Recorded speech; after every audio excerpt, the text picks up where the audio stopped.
Well, hello, good afternoon everybody. Welcome back. Jiu-Jitsu 2000 here today. I'm back and I hope you're doing fantastic out there. In this video today we have another offering from WattCycle. I'm very excited about this one. This is their 12 volt 100 amp hour mini lithium iron phosphate battery.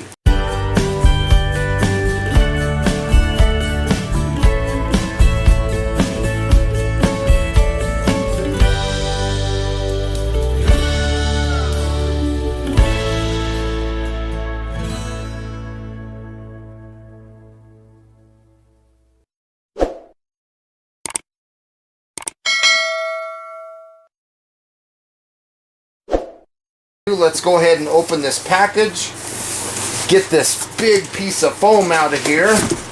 This thing is like sandwiched around the battery, so it's very well protected. You have a user manual here, and then of course the battery itself is in a bag, and as you can see it was packaged very nice.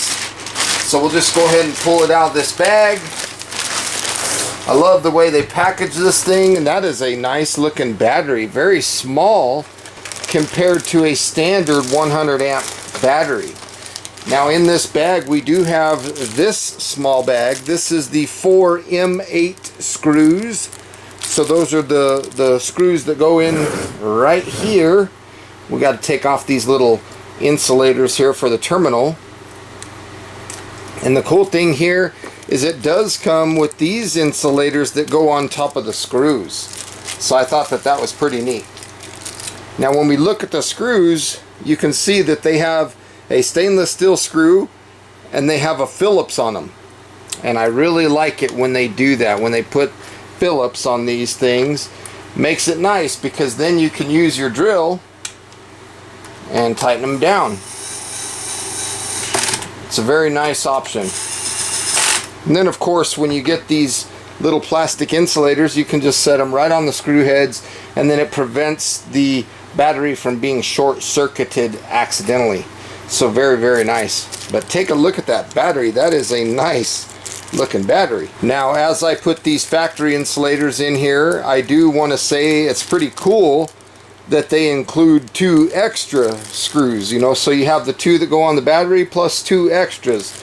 I think that's just wonderful that they do that. Now there's something that I need to tell you that I just noticed, and I almost missed it. These screws are different lengths. So you get 2 shorter ones and 2 longer ones. So take a look at that. There's the long one on the left and the short one on the right. I think that's pretty cool. So if you're going to be putting a lot of wires on your battery, they give you some longer screws, and then if you're going to be just using it as normal with not a bunch of wires, you can use these regular short ones. I was wondering why this one was sticking up higher, but now we know. Now I do want to take my multimeter and get a voltage check right out of the box and see what we have here. So we are looking at 13.20 volts. So this thing definitely needs charged. Let's go ahead and take a quick look at this user manual. So we are looking at the 12 volt 100 amp mini battery. Now this user manual seems to be the same manual that they put in a lot of their batteries. So there's some caution information. Feel free to pause your screen at any time during this section of the video. There's your contents. Here is a product overview. There's some external features about the battery. So very nice. Right here is your charge and discharge chart. Right here it talks about some basic configuration, how you would connect it. And then on this page, we're going to look down this column, the 100 amp, the 100 mini, and the 100 mini smart. These are all the specifications of this battery, and talks a little bit about the battery management system. So the standard maximum charging, so standard charging is 20 amps, but you can charge up to 100 amps. So that's pretty cool. Very nice. All the specifications of this battery. Then going on to the next page, it does talk about connecting batteries in multiple, whether it's in parallel or in a series, or you could do 4 series, 4 parallel. That is pretty cool. There are some facts or information about the BMS. It talks about some of the protection systems that the battery has on it. And then right here, there's some warranty information. And then after sales service information, how to store the battery, disposal and recycling, and then of course a packing list, which we saw already. We have the battery, we have the manual reading right now, 4 screws and 2 insulation caps. Very cool. And then there is a very nice thank you note from WattCycle. So feel free to pause if you want to read that.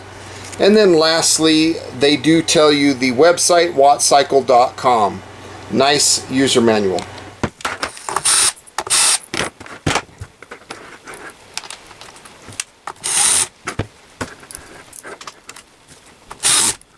Let's go a little tighter. So now I have my Anderson connector connected. I'm going to charge this battery. You do need a dedicated lithium iron phosphate battery charger. So today I'm going to use this 20 amp charger. Let me go ahead and plug it in the back here. Plug it in. We see the red light. The green light's telling us we're ready. As soon as I make this connection, that green light will turn red.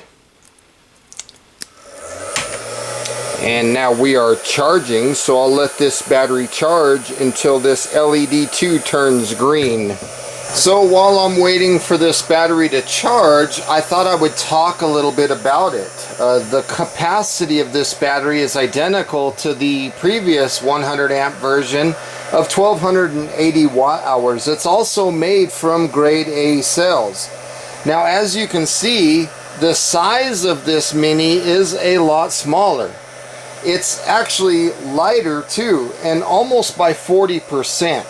If we look at the weight of this thing, we got about 23.24 pounds on the original and 20.94 on the Mini. So it's a much lighter battery than the previous version, and it's crazy because it has the same capacity.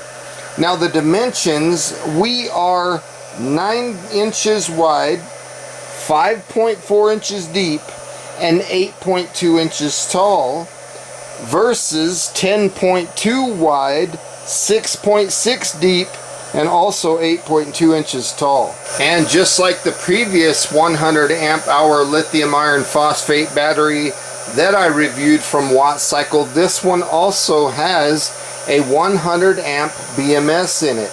And it has lots of protection systems. It has overcharge protection, it has over discharge protection, over current protection, overheating protection, short circuit protection, low temperature protection, and it also has a cell balancing feature built into the battery itself. The discharge temperature for this battery is all the way down to -4 degrees Fahrenheit, and you can discharge this all the way up to 158 degrees Fahrenheit. Now to charge this battery, those temperature ranges are a little bit narrower. You can only charge this thing above 32 degrees Fahrenheit, but don't exceed 149 degrees Fahrenheit. Now a battery like this would be ideal for use in a golf cart. Maybe you have a van, you want to do the van life thing, or a school bus, or maybe you're a schoolie and you want a battery to power all of your stuff. This type of battery, when you're confined on space, would be perfect for those types of environments. Maybe you want to make a little solar system or have some backup power at home. This would be a good battery for that. Now if you're in a marine environment or a boat type environment, there's lots of applications that you can use a battery like this for. You can use it for your fishing boat, maybe to run your fish finder. You could use it to run a trolling motor, whether that's in a regular boat or maybe even in a kayak or a canoe, or maybe you're on a sailboat and you want to use it to power your communication devices, your radios and things like that, lights, charge your phone, stuff like that. Maybe you're an RV person or a travel trailer person. Maybe you have a motorhome or a camper or a pop-up or a teardrop trailer. This would be a good battery for those types of things, and also off-grid applications. Use it for camping, use it for ice fishing, use it for powering lighting systems around camp or around the house or your property. Or you could use a battery like this to power a gate opener. Put a little solar panel out there and a battery like this, boom, you have a good battery that will run that task with flying colors. Now, the cool thing about lithium iron phosphate battery versus lead acid batteries is you can draw them down much lower. Like a lead acid battery that's 100 amp capacity should only be drawn down about halfway. That doesn't apply to lithium iron phosphate. Another thing that comes to mind is lead acid batteries off gas. They produce a chemical gas, so you wouldn't want to put those lead acid batteries in any space that you might be wanting to live in. But with lithium iron phosphate batteries, you're safe to do that. Now, a battery like this does have a long lifespan. It's not uncommon to see these things last over 10 years. And a battery like this can get up to 15,000 cycles. That is crazy. Now, this battery does have a feature that I'm very excited about. It has a high load capacity, and that's cool. It can deliver a pulse discharge, which allows the current of output to be 300 amps for 5 seconds and 200 amps for 2 minutes. Think about that. If you got something that requires a lot of power to get started, this battery can do things like that. This battery is also IPX7 water and dust proof, and it does have an impact resistance rating on it as well. Now, at the time of me filming this video, the current retail price for a battery like this is about $219. And as you can see, our charger has a green LED indicator, which is telling us that charging is complete. So I'll go ahead and disconnect this charger from the system. And let's take that multimeter and get a voltage reading, see what we have after charging. So right here, we are looking at 13.82 volts, which is very good. So the power inverter for today's video is going to be the Alpha 1500. This is a pure sine wave inverter. This is a great little power inverter. So let's go something like that.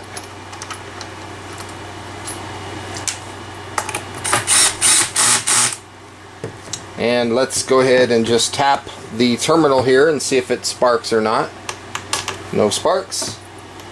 So that's good. Sometimes you'll get a quick spark, and if that happens, don't panic. It's just loading the capacitors in the inverter. So we're going to make sure that everything is tight. Now we'll set that in the back, and from here we can turn on the power inverter. So when you look at the front screen here, you can see we have the battery voltage, we have the voltage that the power inverter is creating, 111 volts alternating current, and then you can also see the amperage that we are drawing, which is 0 right now. But as we start plugging things in, we will see this show the amperage that we're drawing. We also have a green indicator, which is telling us that the power inverter is ready to be used. So one of the things that I'm going to do for the testing today, because I don't want to do the math in amperage, I'm going to go ahead and plug in this little kilowatt. And what this does is this will give me the numbers in wattage, so I can see not only what I'm pulling in watts, but I can also see the battery voltage in real time. So to get the test started, the first thing that I want to plug in is a small electric heater. So let's go ahead and plug this in, and let's just see what this does. So we have a small electric heater. Let's go ahead and turn it on. We're going to put it on fan, and let's see, we got 11.5 watts on the fan, 12.0, 12 watts. If we put it on low heat, you can see the wattage climbs up. 192 watts, 199, 209. Look at those numbers. 295 watts coming out of that heater. 361, 370, 387. We are at 420 watts, which is fantastic. And the wattage is continuing to climb. 482, 496. We just hit 513 watts, 534, and it is still climbing. So I'm thinking we're going to get somewhere in the neighborhood of 600 watts. 602, 605, 615, 633, and it's still climbing, folks. So that's pretty impressive. As you can see, the battery's working good. 670 watts, 680. That is a lot of power coming out of that battery. And it looks like it might have stopped right there, about 685 watts or so. So now it's starting to drop, actually. 679. So somewhere in the neighborhood of 680 watts is what this thing is showing to pull on low. But if I kick it up to high, let's see what happens now. We're going to watch these numbers continue to climb. We're well over 1,000 watts, 1120, 1223, 1240 watts. So now at this high wattage draw, we are starting to approach the limits of this 1500 watt power inverter, but not the limits of the battery, of course. I'm feeling the cables, and they are cool to the touch. I'm not feeling anything hot. We have settled somewhere in the neighborhood of 1050, 1070 watts, which is fantastic. So as you can see, the battery clearly passes this test with flying colors, and then as I go back down to low heat, you'll see the numbers will continue to drop. And then of course when I go down to fan, it'll drop almost to zero. We're down to like 11.5 watts. And then of course, turning the heater off, we zero out on the wattage, and you can see the battery voltage comes back up. As we're drawing a tremendous amount of power through these lines, the battery voltage will drop, and then when that load stops, you can clearly see the numbers climb back up. So in this clip, I'm going to do the same exact thing a little bit closer, so hopefully you can see the numbers. We're going to turn on the fan, and notice we're starting at 13.2 volts. The fan, we're drawing 11.4 watts. Now let's go up to low heat. We're going to go all the way up, and look at the numbers, the voltage of the battery. It's dropping. Now let's just go ahead and skip low and just go straight up to high, and we'll watch these numbers climb. 909, look at that. And our battery voltage has dropped down to 12.1, all the way down to 11.9 there for a second, 11.8. We're definitely pulling a lot of wattage, and once we get this heater nice and hot, the numbers here will start to drop back down, and notice we're settling at somewhere around 12 volts. So that's pretty cool. You can clearly see that it's working very well. Now let's just go turn this thing all the way down to off and watch the numbers. This is going to climb, this is going to drop to zero. Ain't that neat how those numbers work when you're drawing electricity? And if you've watched any of my videos, you clearly know that the type of things that I generally like to test on systems are things that I can use when I'm off the grid or camping. So we have a 3-quart Instant Pot plugged in. I just turned it on. We're going to watch the numbers. Once this thing beeps, we're going to see this thing pull somewhere in the neighborhood of 600 to 700 watts. So here we are at 612 right now, 614, and once this pressure cooker comes up to pressure, we will lose that wattage draw, because once it's pressurized, it doesn't pull anything. Notice the battery voltage is dropping down to 12.6.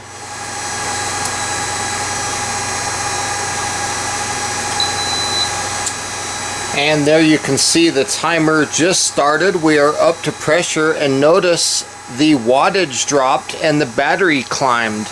So now that this is up to pressure, the only wattage that it pulls from the battery will be what's required to light up this little screen, which is hardly nothing.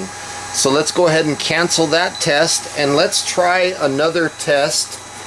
I like to cook when I'm out at camp with these types of devices. Let's say we add a hot plate. Let's go ahead and plug this in. This one should draw somewhere in the neighborhood of 1,000 watts. I have a small pot of water. Let's go ahead and kick this on. I ran it all the way to the top. 818 watts. That's working very well. I'm going to reach over and feel the battery cables, and they are cool to the touch. They are not even warm. And as you can see, we have reached a rolling boil, and the hot plate is red hot down below. Our battery voltage is at 12.3, and we are drawing around 800 watts. So this is working absolutely fantastic. If you were in a camping situation, or maybe this is in an RV, or maybe you're in a camper or something like that, you could use a hot plate like this to cook a lot of things. If you add maybe a charge controller and a solar panel to this, you have an off-grid cooking situation. Now watch the numbers as I turn this off. Okay, it's all the way off. The wattage dropped down to 0, and look at the voltage climbing right back up, 13.2 volts. So this battery is working absolutely fantastic. And once again, I'm going to feel the cables. They are cool to the touch.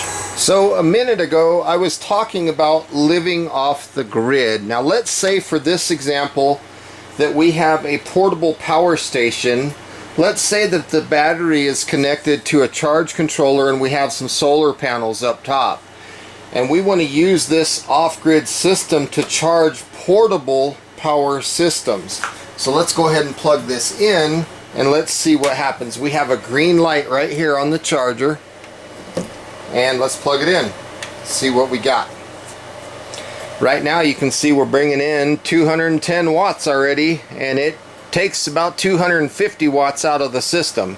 So we're able to charge our Blue Eddy off of our imaginary off-grid system that we're building in our minds, right? We have a charge controller, we have a couple solar panels on the roof, we have our inverter, and this is a cool option because you can use solar power through a charge controller, through the battery, through the inverter to charge these portable devices. And maybe we would take that Blue Eddy with us on a camping trip or something like that. I think it's fantastic. We're pulling 210 watts, and this one is drawing 249.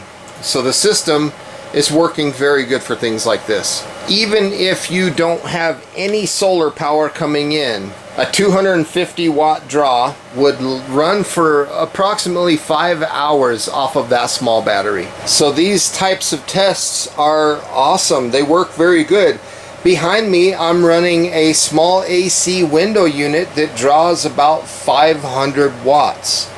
So I could even run that system off of this while I'm doing this. But if all I'm going to run is the AC unit, I can run it for a little over 2 hours off of this battery. Again, these calculations are without having any solar involved. Once you start adding solar panels, then it changes all the numbers. But it's nice to know that a simple battery like this can bridge the gap and let you do things like charge your Blue Eddy and take that thing camping, and then you can charge all your phones and run all your devices while you're away. And then when you get back home, this has had time to charge back up because of the solar panels and the sun, and then you can charge this thing back up. And so what happens here is you create a cycle that is almost endless in your power development that can replenish your power needs. Well folks, my final thoughts when it comes to this WattCycle mini 100 amp hour lithium iron phosphate battery, my thoughts are simple folks. This thing packs a punch. It works just as good as its big brother, the standard size 100 amp hour battery, in my testing. If you are in a small space and you need a battery that packs a punch, this is a good solution. I can't believe that they pack that much horsepower in such a small form factor. So folks, I want to say thank you for watching this video today. I hope that you guys got some good useful information out of it. WattCycle has a lot of different products that they offer. If you want to thumb through their products, I'll put a link to their website in the description box down below. Thank you so much for watching. I hope you guys have a beautiful day. We'll see you on the next one. Bye for now, everybody.